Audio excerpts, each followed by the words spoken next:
The text from my brother came through while I was in a meeting with the Department of Defense procurement team.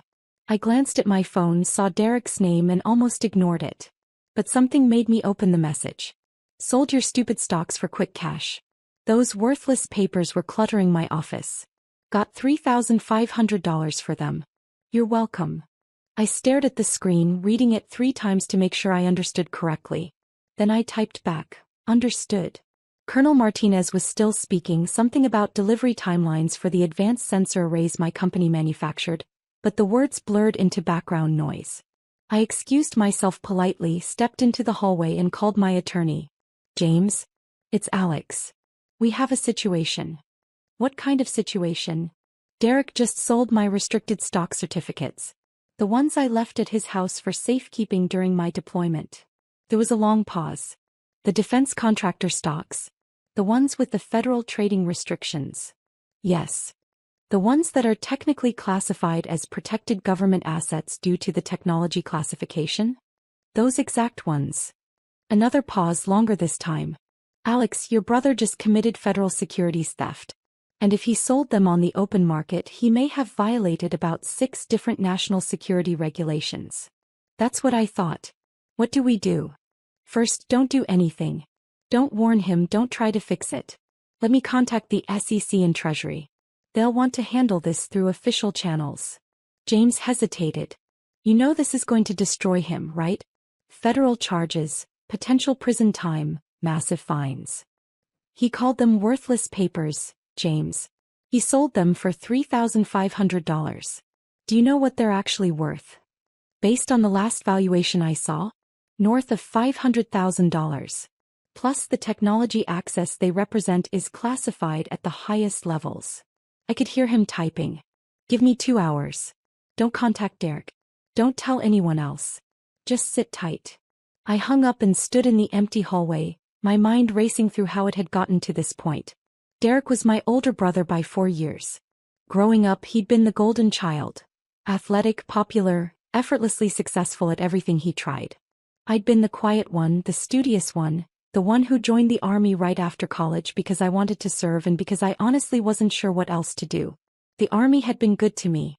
I'd gone into intelligence, specialized in emerging technologies, and eventually ended up working on classified programs that interfaced with defense contractors. When I'd left active duty 3 years ago, several companies had recruited me aggressively. I'd chosen Meridian Defense Systems, a mid-sized contractor specializing in advanced sensor technology. They'd given me stock as part of my compensation package. Significant stock. But because the company worked on classified programs, the stock came with restrictions, federal trading limitations, mandatory holding periods, and a classification as protected assets due to the technology access they represented. I'd explained all of this to Derek when I'd asked him to store the physical certificates during my final deployment. These aren't normal stocks, I'd told him. They're restricted, they're valuable, and they're legally protected. Keep them safe. He'd waved dismissively. Sure. I'll stick them in my office safe. No problem. That had been 18 months ago. I'd returned from deployment, gotten absorbed in work, and honestly forgotten about the certificates. The actual stock value was tracked electronically. The physical certificates were just backup documentation. I'd been meaning to retrieve them but hadn't gotten around to it. Apparently, Derek had gotten around to them first. My phone rang. James. That was fast, I said. This is bigger than I thought. The SEC is already aware of the transaction. Meridian Defense Systems has automated monitoring for any trading in their restricted shares. When Derek's buyer tried to register the transfer, it triggered multiple federal alerts. What happens now? There's a joint task force forming, PC, Treasury, FBI, and DoD. They're treating this as potential espionage until proven otherwise. Espionage? Derek's an idiot, not a spy. Unauthorized sale of classified technology-adjacent assets looks like espionage from a regulatory standpoint. They'll investigate, determine intent, and proceed accordingly. James paused. Alex, I need to ask. Did you authorize this sale in any way? Any conversation that he could claim was permission? No. The text I got was the first I heard of it. Good. Forward me that text chain right now. And Alex, prepare yourself. This is going to get ugly. He wasn't wrong. The next morning I was back in my office when my assistant buzzed me. "Mr. Caldwell, there are federal agents here to see you. They say it's about a securities matter." I wasn't surprised. "Send them in." 3 people entered. 2 FBI agents and an SEC enforcement officer. They were polite, professional, and extremely thorough. They asked about my relationship with Derek, about the stock certificates, about whether I'd authorized any transactions. I answered honestly, showed them the text message, and provided documentation of the original restrictions on the shares. "Mr. Caldwell," the senior FBI agent said, "you understand that your brother sold restricted securities without authorization. Securities that are classified as protected government assets. Do you know what he did with the money?" "I have no idea." According to his bank records, he deposited the $3,500 and immediately spent most of it. New TV, some gambling, dinner at an expensive restaurant. The agent's expression was carefully neutral. "He seems to have believed the certificates were genuinely worthless. He didn't ask me. He didn't check. He just sold them." The SEC officer leaned forward. "Mr. Caldwell, we need to be clear about the scope here. These shares are currently valued at approximately $487,000. Your brother sold them for less than 1% of their actual worth. The buyer, who appears to be a legitimate but uninformed collector of old stock certificates, had no idea what he was purchasing. We've already frozen the transaction and seized the certificates. What happens to Derek? That depends on several factors. Intent, cooperation, whether there are any national security implications." She paused. "But minimally, he's looking at federal charges for unauthorized securities trading, theft of protected assets, and potentially violation of national security regulations." After they left, I sat at my desk for a long time. My phone showed 17 missed calls from Derek. I didn't return them. That evening my mother called. "Alex, what did you do to your brother?" "Hello, Mom." "The FBI came to his house. They took his computer, his files, everything. He says it's about some stocks you left with him. Why didn't you warn him they were important?" "I did warn him. I told him they were restricted, valuable, and legally protected. He chose to ignore that and sell them anyway. He needed the money. His business has been struggling and he thought they were just old papers. You can't let them prosecute him over a misunderstanding." "It's not a misunderstanding, Mom. It's theft. He took something that didn't belong to him and sold it without permission. He's your brother. You could stop this if you wanted to." "No, actually I can't. This is a federal matter now. It's out of my hands." "You're going to let them put your own brother in prison?" "He put himself in prison the moment he decided my property was his to dispose of." Kept my voice level. "Mom, I told him those certificates were important. I specifically explained the restrictions. He chose not to listen. You always were selfish. Derek said you'd be like this." She hung up. I ordered dinner, tried to work, and failed to concentrate on anything productive. The next few weeks were a blur of interviews, depositions, and legal proceedings. The Joint Task Force investigation moved quickly. They determined that Derek had acted alone, that there was no espionage or foreign involvement, but that didn't reduce the severity of the charges. The media got hold of the story. Defense contractor employee's brother arrested for theft of classified adjacent assets. It made national news. My company's PR team went into overdrive, emphasizing my cooperation with authorities and the robust security measures that had detected the unauthorized transaction. Derek was formally charged with federal securities theft, unauthorized trading of restricted assets, and violation of Defense Department regulations regarding protected materials. His bail was set at $100,000, which my parents paid. I received increasingly hostile messages from family members. My aunt called me a traitor.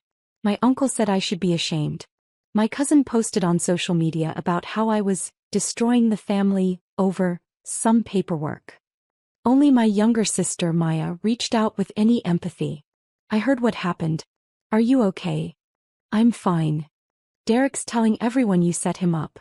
That you deliberately left the stocks with him knowing he'd sell them so you could get him in trouble. That's ridiculous." "I know.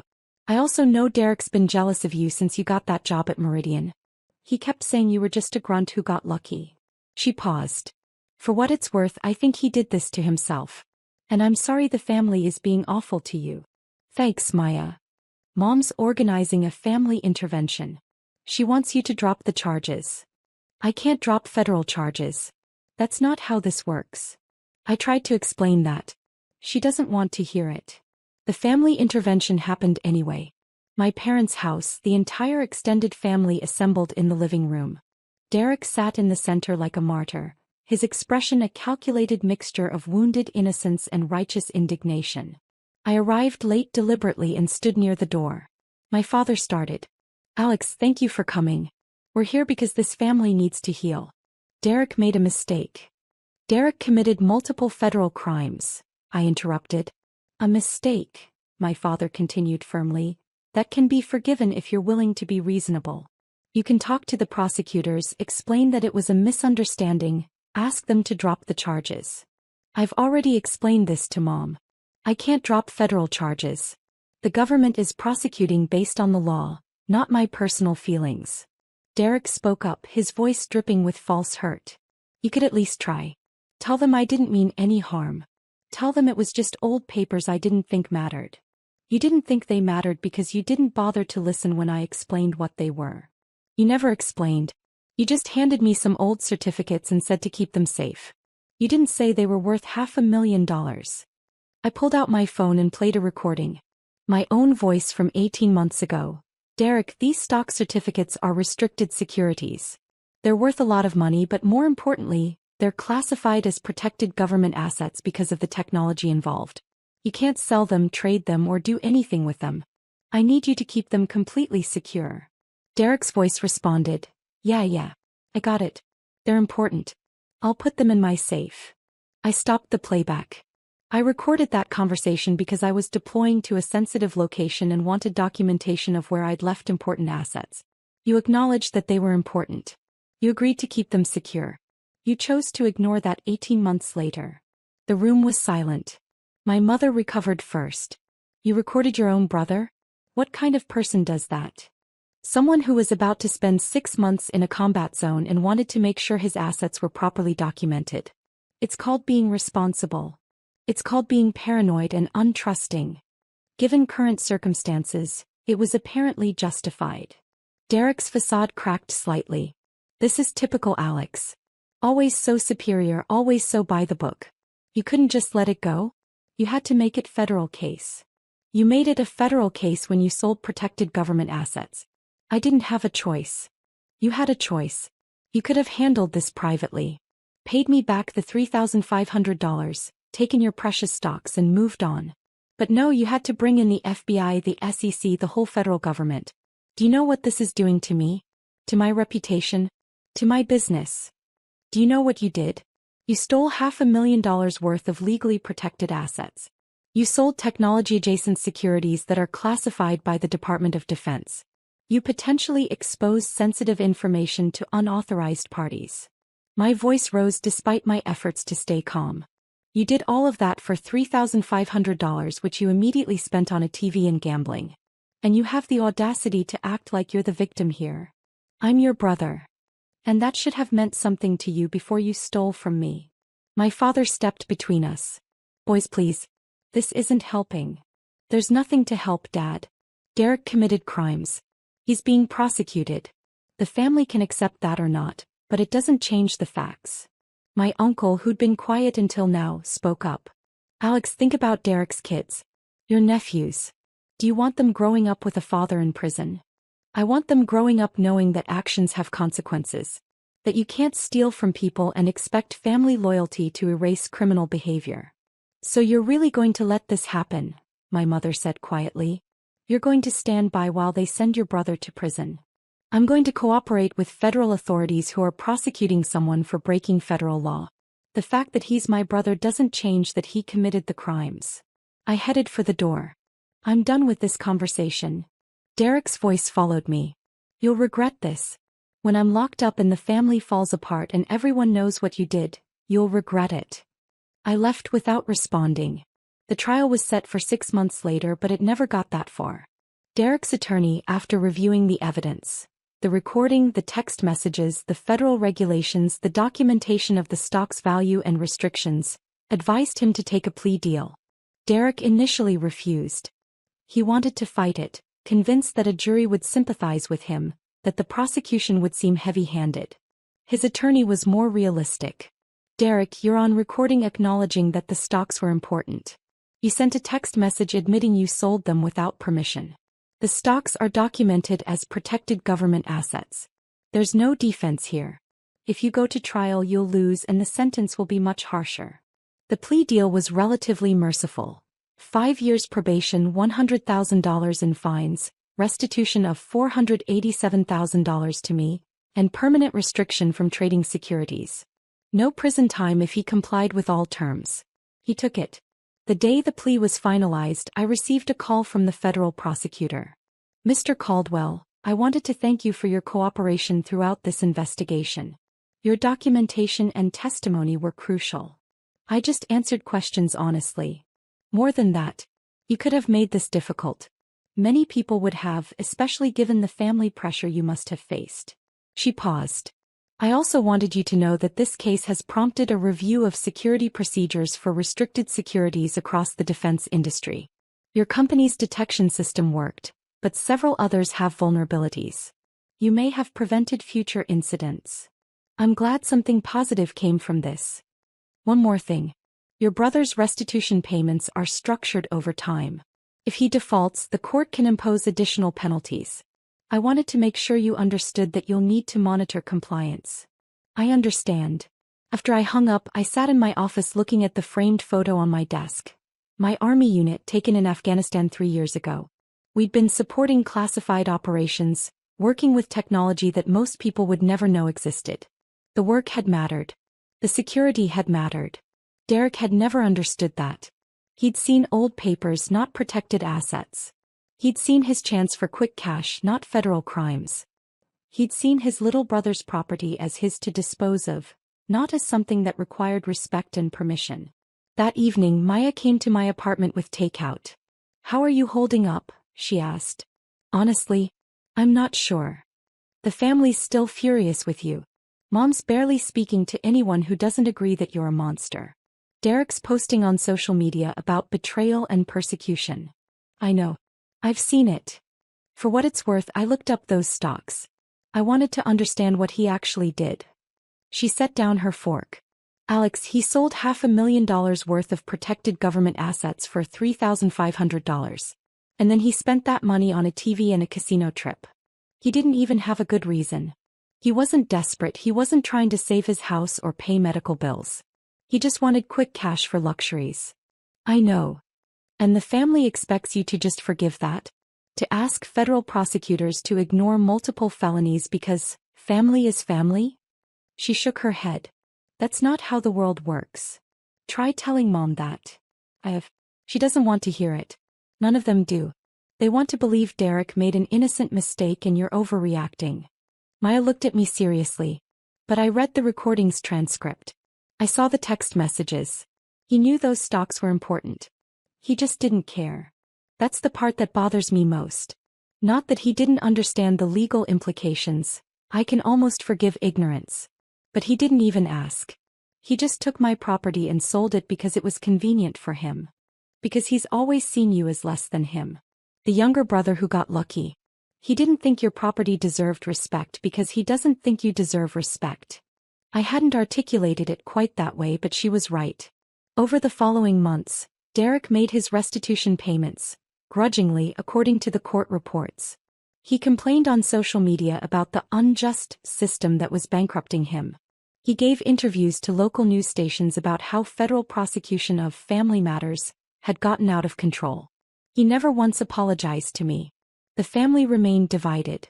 My parents slowly began speaking to me again, though our relationship was strained. Some cousins and aunts and uncles cut me off entirely. Others reached out privately to say they understood, even if they couldn't say so publicly. Maya remained my staunchest defender. When my mother tried to guilt-trip her into cutting me off, Maya responded, "Mom, Alex didn't commit federal crimes. Derek did. If you can't see that, that's your problem, not mine." Work provided a welcome distraction. The incident had actually raised my profile in the defense contracting community. Not for the family drama, but for the security awareness it had demonstrated. I was invited to speak at industry conferences about protecting classified adjacent assets. My company promoted me to Director of Security Compliance. The stocks themselves, recovered from the confused buyer who'd purchased them, were returned to me. I immediately transferred them to electronic registration and put the physical certificates in a bank safety deposit box. I didn't trust anyone with them again. 18 months after the plea deal, I received an unexpected call from Derek. "Alex, it's me. I know. I need to talk to you. In person. Can we meet?" "Why?" "Please. Coffee. 30 minutes. I'll come to you." Against my better judgment, I agreed. We met at a cafe near my office. Derek looked older than I remembered, worn down in a way that hadn't been visible before. He sat across from me, ordered coffee he didn't drink, and stared at the table for a long moment. "I owe you an apology," he finally said. "Okay. Not because my lawyer says I should or because it might help with the family. Because I actually genuinely screwed up." He looked up and his eyes were red. "I've spent the last 18 months paying back that money, dealing with probation, watching my business fall apart. And the whole time I kept telling myself I was the victim. That you overreacted, that the system was unjust, that it was all blown out of proportion. And now I've had time to actually think. To stop making excuses and look at what I really did." He pulled out his phone, showed me a screenshot of an article about restricted securities regulations. I educated myself, finally, about what those stocks actually were, what the restrictions meant, what the legal implications were. "And Alex, I'm horrified by what I did." I said nothing, just waited. "You told me they were protected assets. You recorded yourself telling me because you were deploying and needed documentation. And I just dismissed it. Didn't care. Saw some old papers in my office and decided they were worth more to me as cash than as your property." He shook his head. "That's theft. Not a mistake, not a misunderstanding. If I stole from you." "Yes. And not just theft. I sold government-protected securities without authorization. I potentially exposed classified technology information. I violated federal regulations that exist for actual national security reasons." His voice cracked. "I could have created a genuine security breach. All for $3,500 that I spent on stupid, meaningless crap. Yes. I don't expect you to forgive me. I don't expect us to be brothers again, not like we were. I needed you to know that I finally understand. What I did was inexcusable. The prosecution wasn't unjust. The consequences weren't disproportionate. I deserved everything that happened and probably more." I took a sip of my coffee, buying time to think. Why now? Why tell me this now? Because I'm tired of lying to myself. Because my kids asked me last week why Uncle Alex never comes around anymore, and I couldn't keep telling them you were the bad guy. Because I'm about to finish probation, and I wanted to do it having at least been honest about what I did wrong. He met my eyes. And because you deserved better than what I gave you. Better than a brother who stole from you and then blamed you for the consequences. We sat in silence for a while. The cafe buzzed around us, oblivious to the weight of the conversation. "I don't know if I can forgive you," I finally said. "Not yet. Maybe not ever. I understand. But I appreciate the apology. The real one, not the performance you put on for the family. It won't fix anything. No. But it's something." I stood. "Derek, I hope you figure out how to be better. For your kids, if nothing else. But I need you to understand that we're not going to be close again. Too much trust was broken." "I know." He stood too. "For what it's worth, I am proud of what you've accomplished. The career, the work you do.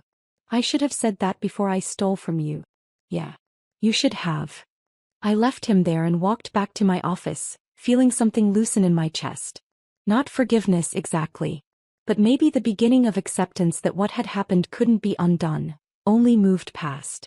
3 years after the incident, I received a letter from Derek. He'd finished his probation, paid the last of his restitution, and rebuilt a smaller, more honest version of his business. The letter didn't ask for anything. It just updated me on his life and ended with, "I think about what I did every day. I'm trying to be better. I'm trying to teach my kids to be better. Thank you for holding me accountable when no one else would." I filed the letter away and returned to work. The stocks Derek had tried to sell for $3,500 had grown in value. Meridian Defense Systems had won several major contracts, and my restricted shares were now worth over $800,000. I'd diversified my holdings, put most of the assets in electronic form, and never again left physical certificates anywhere but a secured bank vault. The family slowly healed in a fashion. My parents eventually acknowledged that Derek had been wrong, though they never quite forgave me for not handling it privately. Some extended family members reconnected. Others remained distant. Maya remained my closest family ally. She'd seen through Derek's manipulation from the start and had never wavered in her support. At a family gathering 5 years after the incident, Derek approached me cautiously. "Alex, thank you for coming. Maya invited me. I'm here for her." "I know. But still." He hesitated. "My oldest son is thinking about joining the military. He asked me about your service. I told him you were someone worth looking up to. I hope that's okay." I looked at my brother. Genuinely looked at him, and saw someone who'd learned a hard lesson and was trying, however imperfectly, to be better. "It's okay," I said. "If he has questions about service, he can call me." "Thank you." We weren't close. We'd probably never be close again.